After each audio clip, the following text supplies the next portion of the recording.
है तो पीड़ित छात्रा ने में गोवर्धन मठ की स्थापना की गई है, वो ऋग्वेद को स्थापित करती है। आप समझें कि ये जो 4 धर्म दुर्ग आदिशंकर ने स्थापित किए भारत में, वो 4 वेदों से संबद्ध हैं। जो पूरब में गोवर्धन मठ बनाया गया वो ऋग्वेद से संबंधित है, जो पश्चिम में द्वारिका मठ बनाया गया वो सामवेद से संबंधित है, जो उत्तर में ज्योतिर्मठ बनाया गया वो अथर्ववेद से संबंधित है, और जो दक्षिण में श्रृंगेरी मठ बनाया गया वो यजुर्वेद से संबंधित है। इसके साथ ही जो दशनामी परंपरा सन्यासियों की शुरू की आदिशंकर ने, वो किस तरह से एक संकेत का कार्य करते हैं, कितने बड़े संदेश का कार्य करते हैं, वो भी मैं आपको समझाना चाहता हूं और कोशिश करूंगा कि मैं आपको समझा पाऊं सरल भाषा में। जो पूर्व में गोवर्धन मठ है, वहां के जो सन्यासी होते हैं उनको अरण्य और वन कहा जाता है। उन सन्यासियों का जो एक है उपनाम जिसको कहा जाता है वो अरण्य वन है। उन सन्यासियों को ये आदेश प्राप्त था कि वो भारत के अरण्य और वनों की रक्षा करें।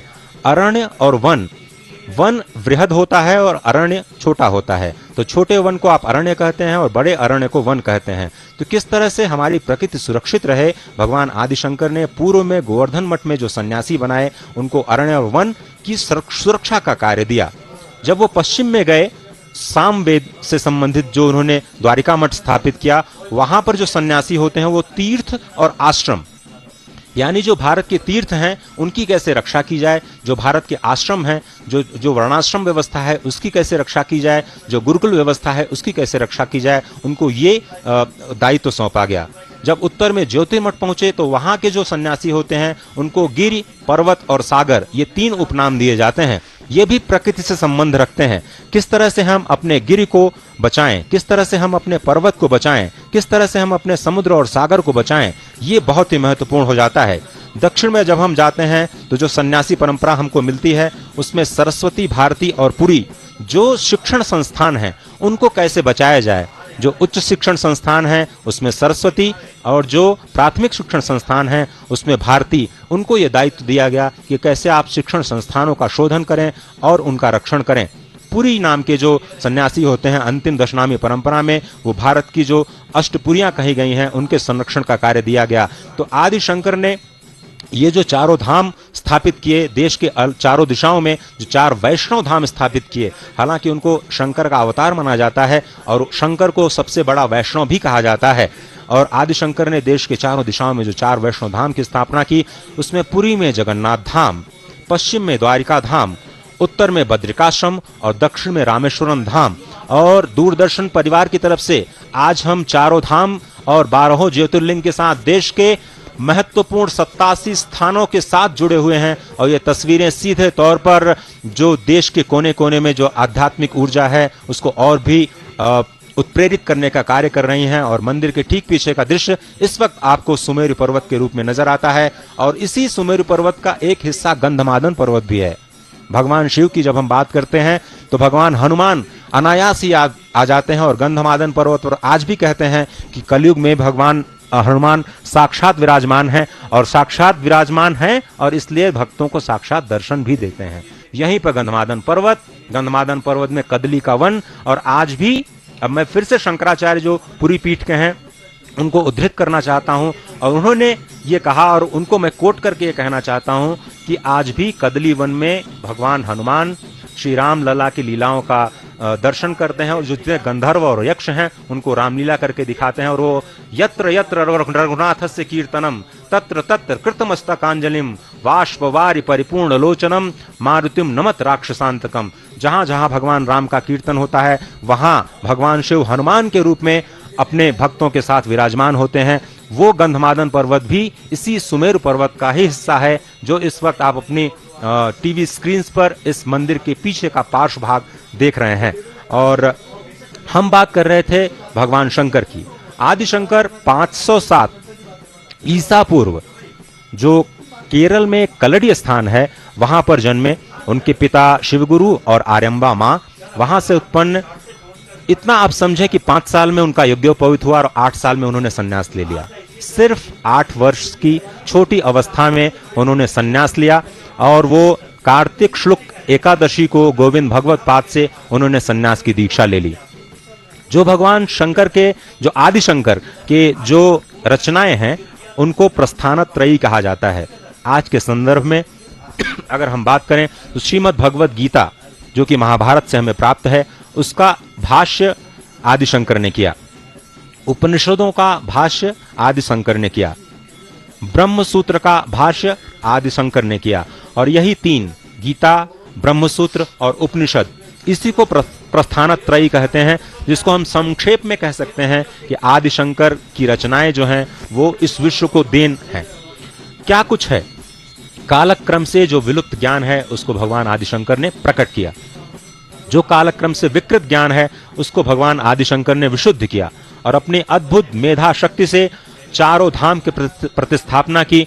और आपको याद होगा कि जब आक्रांताओं ने भारतवर्ष की धरती को तहस नहस कर दिया था, उसके बाद में जो आध्यात्मिक ऊर्जा है उसको फिर से जागृत करने के लिए भगवान आदिशंकर ने नारद कुंड में जो बद्रीनाथ प्राप्त किया उन्होंने, और अपने चिन्मय करकमलों से उनको फिर से प्रतिस्थापित किया। पुरुषोत्तम क्षेत्र में वो गए, उन्होंने जगन्नाथ आदि को प्रतिस्थापित किया। वायु पुराण में और शिव पुराण में उन्हें शंकर का अवतार माना गया है। द्वारिका में जब वो गए तो उन्होंने द्वारिकाधीश को, जिसका दर्शन आज हम करते हैं, उन्होंने अपने चिन्मय करकमलों से प्रतिस्थापित किया। पुष्कर, जिसको हम जानते हैं जो तीर्थों के पुरोहित कहे जाते हैं, वहां पर ब्रह्मा जी के जो अर्चा विग्रह है उसको भी फिर से आदिशंकर ने ही प्रतिष्ठित किया। नेपाल में पशुपतिनाथ जी किसी और रूप में पूजे जाते थे, जिस रूप में आज हम उनकी पूजा करते हैं भगवान शंकर ने ही उसको प्रतिष्ठित किया।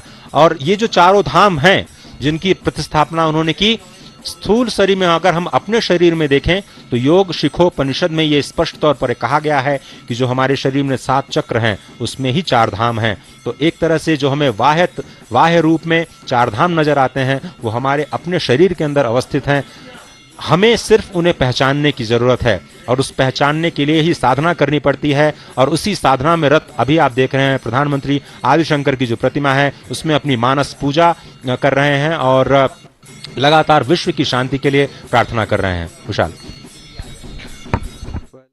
के लिए प्रार्थना की जाती हुई और ये प्रार्थना की तस्वीरें हमें यह विश्वास दिलाती हैं कि आप सृष्टि में जब मौजूद हैं तो आपके अंदर ही खुद शिव मौजूद हैं, आपके अंदर ही संपूर्ण सृष्टि समाहित है। आपको अपने शक्ति का बोध होने की ज़रूरत है और यहाँ पर उस शक्ति को जागृत करने की आस्था के तौर पर शिव भक्त जो हैं वो पहुँचते हैं। ये तस्वीरें 2 आपके टीवी स्क्रीन पर इस वक्त। पहली तस्वीर गुरु शंकराचार्य की प्रतिमा का, जिसका अनावरण अब से कुछ वक्त पहले ही प्रधानमंत्री नरेंद्र मोदी ने किया है, और दूसरी तस्वीर उस मंदिर प्रांगण की जहां पर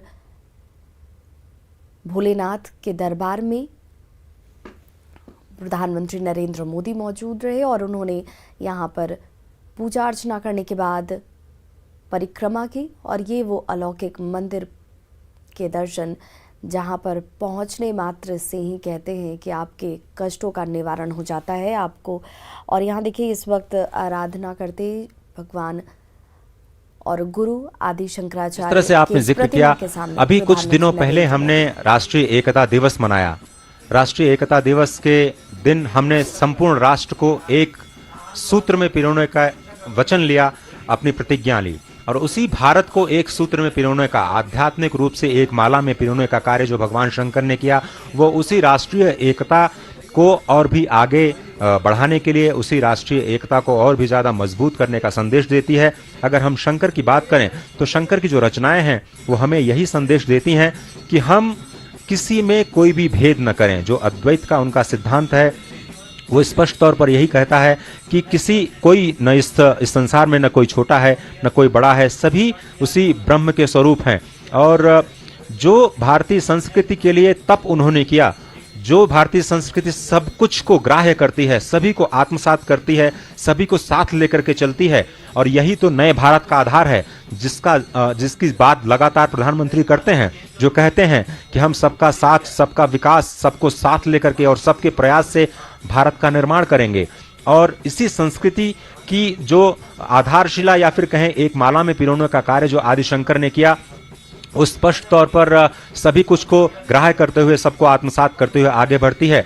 जो प्रकृति का संतुलन सौंदर्य लहरी में भगवान शंकर ने कहा, जो हमारी परंपरा का एक बहुत बड़ा हिस्सा है, प्रकृति का दोहन हम न करें, प्रकृति का शोषण हम न करें। और प्रधानमंत्री भी लगातार जब से आपदा आई है इस संदेश को देश और दुनिया तक पहुंचाते रहे हैं कि हमें प्रकृति का सेवन करना है, हमें प्रकृति का दोहन नहीं करना है, हमें प्रकृति का शोषण नहीं करना है।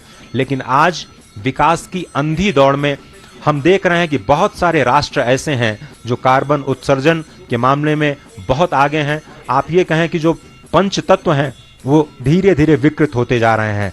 और जब क्षिति, जल, पावक, गगन, समीरा, जिसको हम कहते हैं 5 तत्व से हमारा शरीर बना है, अगर वो 5 तत्व प्रदूषित होते हैं, विकृत होते हैं, तभी प्रकृति में कहीं न कहीं आपको संकेत मिलते हैं कि प्रकृति किसी न किसी आपदा के रूप में मनुष्य को सिखाने का कार्य करती है कि मनुष्य को अपनी सीमा को समझना चाहिए, अपनी क्षमताओं को समझना चाहिए और अपनी आस्था को, क्षमता को, ऊर्जा को सकारात्मक दिशा में ले जाने का प्रयास करना चाहिए। प्रकृति का शोषण नहीं करना चाहिए। और यही वन, अरण्य, पर्वत, सागर, गिरि, आश्रम, तमाम सन्यासी परंपरा, जो 10नामी परंपरा भगवान आदिशंकर ने दी इस समाज को, इस देश को, इन्हीं प्रकृति के संरक्षण का एक बहुत बड़ा संदेश भगवान आदिशंकर देते हैं। राष्ट्रीय एकता का बहुत बड़ा संदेश भगवान आदिशंकर देते हैं। छोटी उम्र में जिस तरह से उन्होंने तीर्थाटन किया, पैदल तीर्थाटन किया, अपने शिष्यों को लेकर के तीर्थाटन किया, ये कहते हैं कि तीर्थाटन को कितना महत्व दिया उन्होंने, क्योंकि तीर्थाटन के जरिए भारत की अर्थव्यवस्था, भारत का पर्यटन, भारत की संस्कृति, एक दूसरे को जानने का जो उत्साह है वो नजर आता है। और यही हम स्पष्ट तरीके से आज के नए भारत में नए केदार का जो स्वरूप हम देख रहे हैं, स्पष्ट तौर पर वही जो धारा है, वही ऊर्जा है जो आज नवीन रूप में, आपको अभिनव रूप में स्पष्ट नजर आती हुई दिखाई दे रही है। भगवान आदिशंकर के समाधि स्थल से अब बाहर आते हुए प्रधानमंत्री मानसिक पूजा करने के बाद इस वक्त आपकी टेलीविजन स्क्रीन पर after performing puja at the Kedar mandir में प्रधानमंत्री नरेंद्र मोदी ने अनावरण करने के साथ पूजन अर्चन किया और उसके बाद बाहर निकलते हुए, और जिस आदि शक्ति की बात की जा रही है, उस आदि शक्ति के स्वरूप को जानने के लिए कहते हैं कि उस आध्यात्म से आप सिर्फ भगवान शिव को नहीं जानते, आप स्वयं को जानते हैं, आप सृष्टि को जानते हैं। और जिस सृष्टि में आप निवास करते हैं, जिस सृष्टि के साथ आपका सृजन हुआ है, उस सृष्टि को रचने वाले भगवान शिव आप तक वो शक्ति प्रदान करते हैं जिससे आप इस सृष्टि के साथ मौजूद होते हैं। और देखिए, दुर्गम पहाड़, विपरीत भौगोलिक परिस्थितियाँ, मुश्किल मौसम, सब कुछ यहाँ पर है और इसके बावजूद शिव भक्त यहाँ पर भगवान भोले के दरबार में नमन करने के लिए, शीश झुकाने के लिए पहुँचते हैं। लेकिन अब इन विपरीत परिस्थितियों में कैसे आपके लिए उपयुक्त स्थान बनाया जाए, सुरक्षित स्थान बनाया जाए, वहाँ पर आप शिव की आराधना करने के लिए जब पहुँचे तो वो तमाम इंतज़ाम, व्यवस्थाएं कैसे हों, उन सब को चरणबद्ध तरीके से यहाँ पर शुरू किया गया है। जिसके पहले चरण की कार्य जो है वो पूरी तरह से पूर्ण हो चुकी है, जिसमें लगातार हम और वसुधैव कुटुंबकम आदिशंकर ने जो रचनाएं की, उनमें यही संदेश स्पष्ट तौर पर दिखाई देता है कि हर कोई समान है। आपको बताएं कि डॉक्टर पॉल डायसन एक बहुत ही मशहूर जर्मनी के अनुवादक हुए हैं।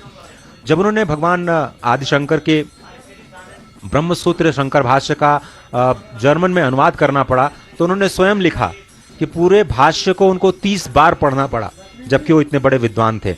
और उसमें जो तत्वमसि है, यही तू ही उसका स्वरूप है, जो भगवान शंकर ने तत्वमसि का संदेश दिया। तत्त्वम असि, जो तू है वो मैं हूँ, जो मैं हूँ वो तू है। वहीं पर अद्वैत का सिद्धांत आ जाता है। आत्मवत सर्वभूतेषु, सभी आत्माओं में मेरा रूप है, मेरे से भिन्न कोई नहीं है। और यही ये जो संदेश है भगवान आदिशंकर में, शंकर के जो संदेश हैं, आज के आधुनिक परिवेश में अगर आप देखें तो वही सबको ग्राह्य करते हुए, सबको आत्मसात करते हुए, सबको साथ लेकर के आगे चलने की जो संस्कृति है। और हम तो प्रकृति को माँ मानते हैं।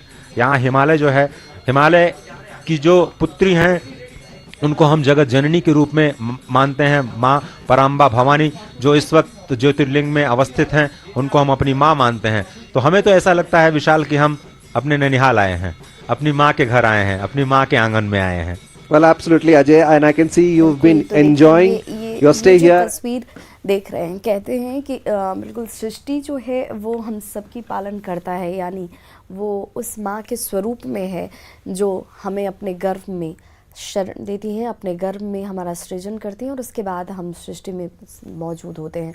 तो हम सबका ये दायित्व भी है कि हम इसकी इस रचना को न बिगाड़ें, हम इसकी सुरक्षा कैसे करें, इसे कैसे हम आगे बढ़ा सकें और इसे सुरक्षित रखने के लिए कैसे हम प्रकृति से अपने आप को जोड़ कर रखें, इसे समझने की कोशिश करें। ये वही सृष्टि के बीच चारों तरफ हिमालय की गोद में बसे केदारनाथ धाम की खूबसूरत तस्वीर आप देख रहे हैं, जहां पर इस वक्त बाबा केदार के तबाही के बाद वो लगातार यहाँ का कई दौरा भी कर चुके हैं। एक संवाददाता के तौर पर उन्होंने बड़ी बृहद तैयारियां की हैं जो इस वक्त प्रधानमंत्री अवलोकन कर रहे हैं, जो विकास की परियोजनाएं हैं। अब आगे की कमेंट्री के लिए मैं अपने सहयोगी नीरज सिंह को आमंत्रित करता हूं कि जो अब विकास कार्यों का जायजा लेने के लिए प्रधानमंत्री आने वाले हैं उसके बारे में हमारे दर्शकों को बताएं। बिल्कुल अजय, जैसा कि मैं पहले भी जिक्र कर रहा था इस बात का कि 2013 और उससे पहले यहाँ पर सुविधाओं की बिल्कुल कमियां थीं और जो भी श्रद्धालु यहाँ पर पहुँचते थे निश्चित तौर पर तमाम परेशानियों का सामना उनको करना पड़ता था। टेलीफोन कनेक्टिविटी प्रॉपर यहाँ पर नहीं थी। पैसे जो लेके यहाँ पर यात्री पहुँचते थे उनको गौरीकुंड या जो फाटा है वहीं से एटीएम से पैसे निकाल के यहाँ पहुँचना पड़ता था और कई बार ऐसा होता था कि पैसे की कमी पड़ जाती थी, तो उस समय भी जो श्रद्धालु हैं उनको काफ़ी मुश्किलें होती थी। लेकिन आज यहाँ पर वाईफाई की सुविधा है, एटीएम की सुविधा यहाँ पर मौजूद है। इसके साथ साथ ही मंदिर परिसर के पास ही यहाँ पर एक हाट बाज़ार है वो बनाया गया है ताकि जो तमाम दुकानदार हैं जो मंदिर परिसर के आसपास अपनी दुकानें लगाते थे वो एक जगह लगा सकें।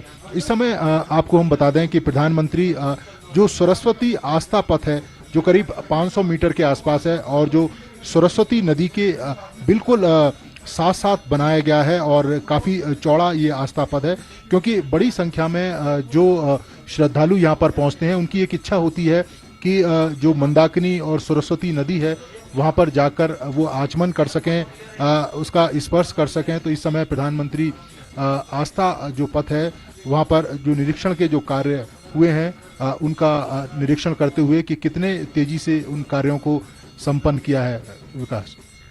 Well, absolutely, Neeraj, and let's not. तो देखिए सब जिन विकास कार्यों की चर्चा लगातार की जा रही है जिसमें 400 करोड़ की योजना शामिल है, उसमें दूसरे चरण के तहत आगे बहुत सारे ऐसे कार्य किए जाने हैं जिसके बाद यहाँ पर जब श्रद्धालु पहुँचेंगे, शिव भक्त पहुँचेंगे तो उन्हें किसी तरह की परेशानी का सामना नहीं करना पड़ेगा। साथ ही साथ प्रकृति की गोद में शिव धाम में उनकी मौजूदगी उनके लिए हमेशा से अविस्मरणीय रहेगी। और यहाँ पर जिन इंतज़ामों की बात की जा रही है जिसमें तीर्थ पुरोहित घर की बात कर लीजिए, गरुड़ घड़ी की बात कर लीजिए, रास्ता जिस पथ से होकर इस वक्त सीधे मंदिर प्रांगण तक पहुंचना आसान नज़र आता है, वहां पर पहले ऐसे स्थितियां नहीं थी। इन स्थितियों को बनाने के लिए, ऐसी व्यवस्थाओं को सुनिश्चित करने के लिए लगातार 8 सालों में बहुत कार्य किए गए हैं। और इस वक्त देखिए ये वो तमाम श्रद्धालु हैं जो इस वक्त आपको नज़र आ रहे होंगे टीवी स्क्रीन पर, जो शिव के दर्शन करने के लिए शिव की नगरी में मौजूद है, शिव धाम में मौजूद है और यहाँ पर बड़ी जो सभा है उसको संबोधित करेंगे। बड़ी संख्या में जो लोग हैं यहाँ पर पहुँचे हैं।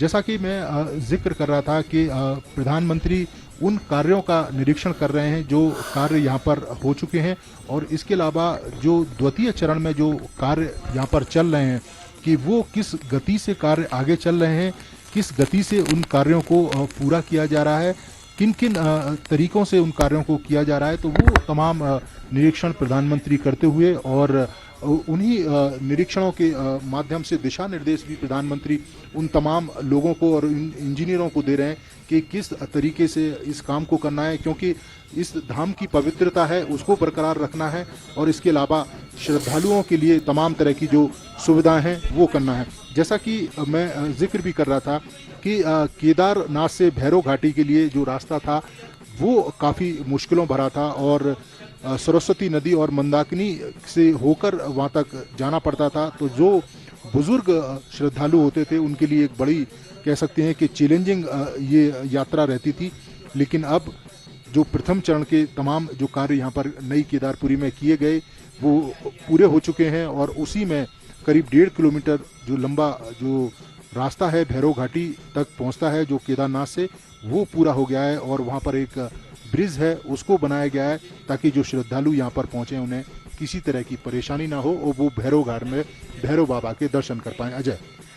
नीरज, बिल्कुल, तो भैरव घाटी तक पहुंचने के लिए और वहां पर भगवान भैरव के दर्शन करने के लिए अब आपको परेशानियों का सामना नहीं करना पड़ेगा। वहां तक पहुंचने के लिए जो 1.5 किलोमीटर की इस यात्रा को आप करते थे इससे पहले, वहाँ पर भले आपको परेशानियाँ आती होंगी लेकिन अब उन परेशानियों को दूर करने के लिए तमाम यहाँ पर विकास कार्य किए जा रहे हैं। चाहे इसमें तीर्थ पुरोहित घर की बात कर लीजिए, गुरुद्वारा पथ की मार्ग की बात कर लीजिए और 12 ज्योतिर्लिंगों में जब इसका सीधा प्रसारण किया जा रहा है भगवान के शिव के धाम के, यहाँ से अलौकिक दर्शन आप कर पा रहे हैं, तो ये सौभाग्य का वक्त और सभी इस वक्त भगवान भोलेनाथ के इस दरबार के अलौकिक रूप के दर्शन कर पा रहे हैं।